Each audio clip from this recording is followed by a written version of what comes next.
الرحيم. Kembali ke yang tadi, Bapak seramakan Allah.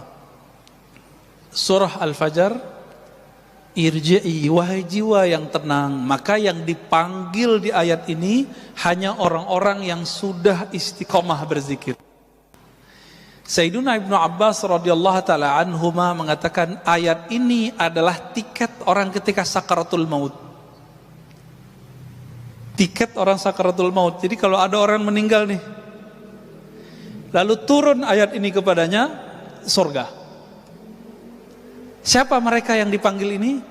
Mereka yang hari-harinya, setiap nafasnya selalu berusaha mengingat Allah Subhanahu wa ta'ala. Dapat tiket dia, tiket pulang kampung kepada Allah Subhanahu wa ta'ala. Jadi tubuh ini pulang ke tanah. Tubuh ini kan tanah semua, Pak, ya, tanah semua. Ini coba lihat Bapak yang dulu cakep, ya. Bapak ini lu cakep-cakep kayaknya nih. Sekarang udah mulai keriput kan? Dia kena gravitasi, Pak. Tanah minta dia. Tanah bilang ente kembali kepadaku. Jadi tanah manggil, wahai tubuh yang dariku, kembalilah kepadaku. Tapi roh kita dipanggil oleh si peniup roh. Siapa yang meniupkan, menghembuskan roh ke dalam diri kita? Allah. Maka Allah akan panggil, wahai roh yang aku hembuskan, kembalilah kepadaku. Kalau nggak tahu jalan pulang, gimana caranya? Dan jalan pulangnya adalah ma'rifatullah, mengenal Allah lalu zikir. Udah dua itu aja. Nggak punah dua perangkat ini, jadi kayak sayap. Satu ma'rifatullah, satu zikrullah. Punya dua sayap ini terbang kita, Pak, nanti. Nah, diteruskan oleh ayat itu. Kembalilah kepada Allah dengan dua makom. Radiyah, mardiyah. Nah, ini secara makom dari sisi Allah, tapi dari sisi kita dibalik. Mardiyah dulu baru radiyah. Nah, tapi beberapa ulama kita tidak mempermasalahkan itu. Radiyah diartikan jiwamu ridha. Mardiyah jiwamu diridhoi. Saya kalau sudah ridho sama seseorang, dia mau buat salah aja nggak apa-apa kan? Ya kan? Kita kalau udah sayang sama anak kita lempar kita pakai ini, Pak. Mau kita balas ngelempar dia? Enggak kan? Nah, inilah makomnya Ahlul Badar. Ahlul Badar, ya, yang 313. Apa kata Allah? Ya, lewat lisan Nabi. I'malu ma syi'tum. Udah kamu buat apa yang kamu mau, Allah pasti ampuni. Maksudnya apa ini? Apakah ayat ini nyuruh mereka maksiat? Enggak.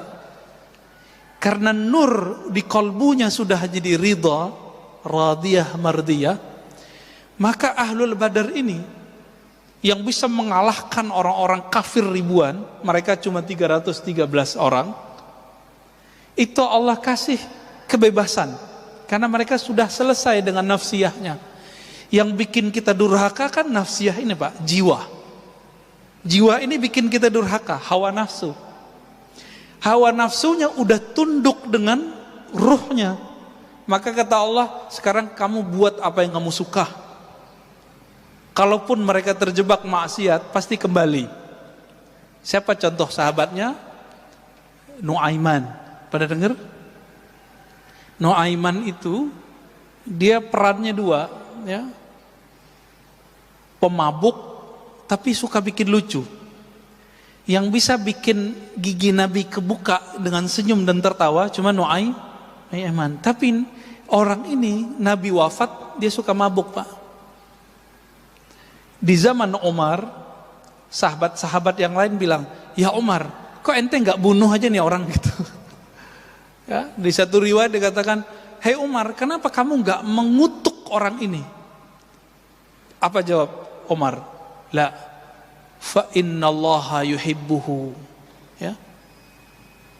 Di riwayat lain, fa innahu yuhibbullaha wa rasulahu. Fa innahu yuhibbullaha wa rasulahu. Dia ini cinta Allah dan Rasulnya, ya. Atau Allah dan Rasul cinta dia, gitu. Nah, inilah doanya Abul Hasan Syadzili. guru dari gurunya Imam Ibn Athaillah pengarang Hikam. Di sini ada kajian kitab Al-Hikam, Pak? Belum ya? Pengarang kitab Al-Hikam punya guru namanya Al-Mursi. Al-Mursi punya guru namanya Abul Hasan Syazili. Apa kata beliau? Ya Allah, jika aku salah, jadikan salahku salah orang yang engkau cintai. Aku sudah engkau cintai, lalu aku terjebak salah. Kira-kira gimana? Dimaafin gak? Dimaafin. Nah, itu maksudnya. Ya. Ini maqam radiyah mardiyah. Radiyah mardiyah. Dia ridha kepada Allah. Lalu bagaimana caranya supaya kita jadi ridha?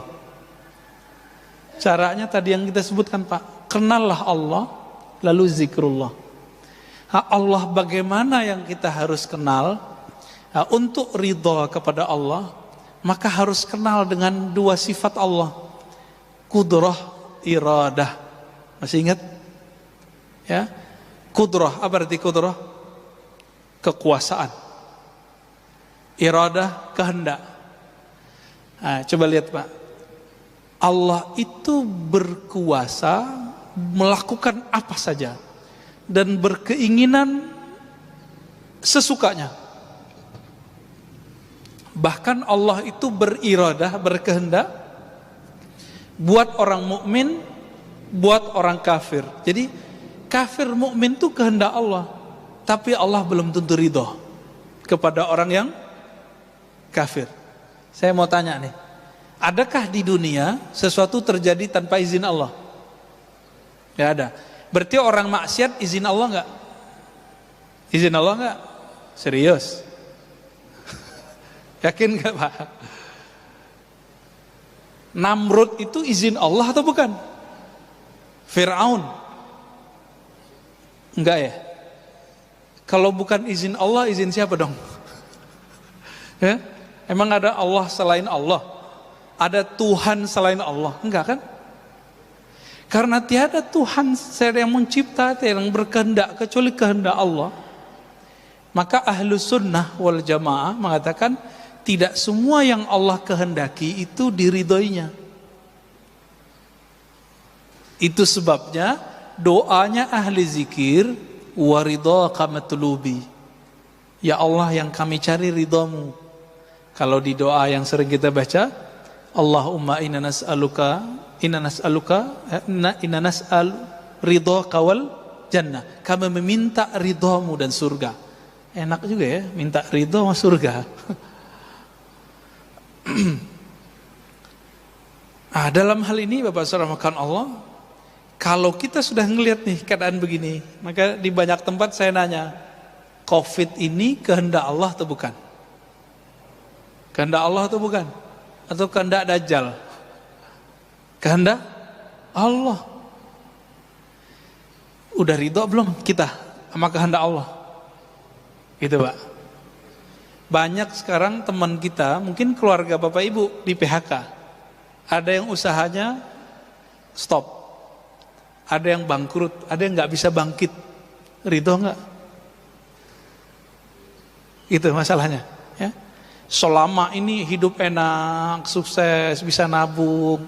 Masa cuma dengan setahun ini terus kemudian mengatakan Allah tidak adil? Ya, berarti pikiran dia nggak adil. Ya. Ini contoh nih, Pak. Ada orang buat baik sama kita, atau kita buat baik. Saya buat baik ke Bapak deh 20 tahun. Tahun ke-21 saya nggak bisa buat baik.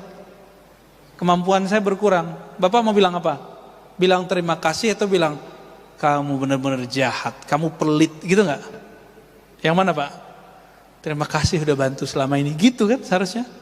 Nah, dari awal kita lahir sampai sekarang lebih banyak enak atau enggak? Lebih banyak enak. Syukur enggak? Syukur. Sekarang dikasih COVID, ridho enggak?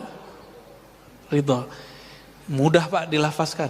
Ini ma'rifatnya begitu, ngasih ma'rifatnya begitu. Tinggal nanti dizikirkan. Apa zikir supaya dapat ridho, menjadi hamba yang ridho? Ternyata zikir-zikir yang kita sudah hafal dari kecil itu makomnya tinggi kalau dimaknai. Tapi kalau nggak dimaknai ya sama kayak burung beo. Burung beo baca la ilaha illallah dapat pahala nggak? Handphone kita baca Quran 1 juz masuk surga nggak, Pak? Enggak ya? Diputar tuh di YouTube, la ilaha illallah 70.000 kali. Muter Pak dia, 70.000 kali. Apakah dengan begitu YouTube masuk surga? Kan enggak. Terus apa yang membedakan bacaan kita dengan handphone, dengan burung beo? Hanya satu. Burung beo membaca meniru. Sedangkan manusia, apakah dia baca mau niru atau baca dengan ma'rifat? Dengan memahami dengan baik. Apa yang sering dibaca? Raditu billahi rabba wa bil islami dina wa bi Muhammadin nabiyya. Sudah hafalkan itu? Itu ada di Sahih Bukhari Pak, Sunan Abu Daud. Aku ridha Allah sebagai Rabbku. Amalan dari kecil, ternyata itu supaya kita sampai ke makom yang tinggi. Dibaca ini pagi 3 kali, dibaca sore 3 kali, dimaknai. Ya Allah, apapun kehendak-Mu hari ini, aku ridha. Coba dimaknai Pak. Raditu billahi rabba. Coba baca sama-sama. Saya langsung ijazahkan ini ya. Raditu billahi rabba. Ya Allah, apapun kehendak-Mu hari ini, aku ridha. Udah itu ditanamkan. Islam dinku, agamaku, Nabi Muhammad nabiku. Ini boleh disebut syahadat jiwa. Jadi jiwa kita syahadatnya itu Pak. Kalau asyhadu alla ilaha illallah itu syahadat lisan. Allah Allah itu syahadat kolbu. Makanya ahli kolbu itu zikirnya apa? Allah di kolbunya, bukan pakai lisan itu. Jadi kalau Bapak ngelihat ada orang zikir Allah Allah dengan kolbu, itu syahadatnya kolbu. Kenapa? Ala bidzikrillah tatmainnul qulub. Hanya dengan zikrillah. Coba terjemahkan secara harfiah. Zikri menyebut Allah Allah, menyebut nama Allah. Perintahnya jelas. Surat At-Taghabun, surat Al-Muzammil ya. Wazkurisma rabbik. Sebutlah nama Rabbmu. Siapa nama Rabb kita? Siapa Pak nama Tuhan kita? Allah. Nah udah diamalin belum zikir ini? Ini zikir diturunkan perintahnya surat kedua setelah Iqra. Ini kan ulama ahli tafsir berbeda pendapat. Surat kedua itu Al-Muddathir atau Al-Muzammil. Menurut saya berdasarkan penelitian kita lebih kuat Al-Muzammil. Ya, walaupun nanti ada riwayat lain yang menyebutkan Al-Muddathir. Di ayat ke-8 Allah berfirman di Al-Muzammil ya, wazkurisma rabbik. Sebutlah nama Rabbmu. Siapa nama Rabbmu tadi? Allah. Maka ini ada talqinnya Pak. Memindahkan nama Allah dari lisan masuk ke kolbu. Itu tekniknya disebut dengan teknik talqin. Apa arti talqin? Bimbingan zikir dari lisan masuk ke dalam kalbu. Kenapa ini penting? Suatu kali Nabi bersabda, Innallaha harrama 'alan nar ya. Sesungguhnya neraka Allah haramkan terhadap orang-orang yang membaca la ilaha illallah min qalbihi aw nafsihi, dari dalam kalbunya atau jiwanya. Gitu. Maka kalau kita enggak dapat zikir kalbu ini, saya khawatir Bapak meninggal, ya begitu-gitu aja ntar. Ya. Islam imannya bagus, ya orang soleh lah. Tapi nanti nggak puas Pak. Di alam barzakh itu nggak puas. Ini jangan dikira nanti Bapak di alam barzakh itu langsung tidur, enggak. Di alam barzakh pun masih nengok-nengok. Gimana ya supaya saya makomnya tambah tinggi? Ini dalilnya ada.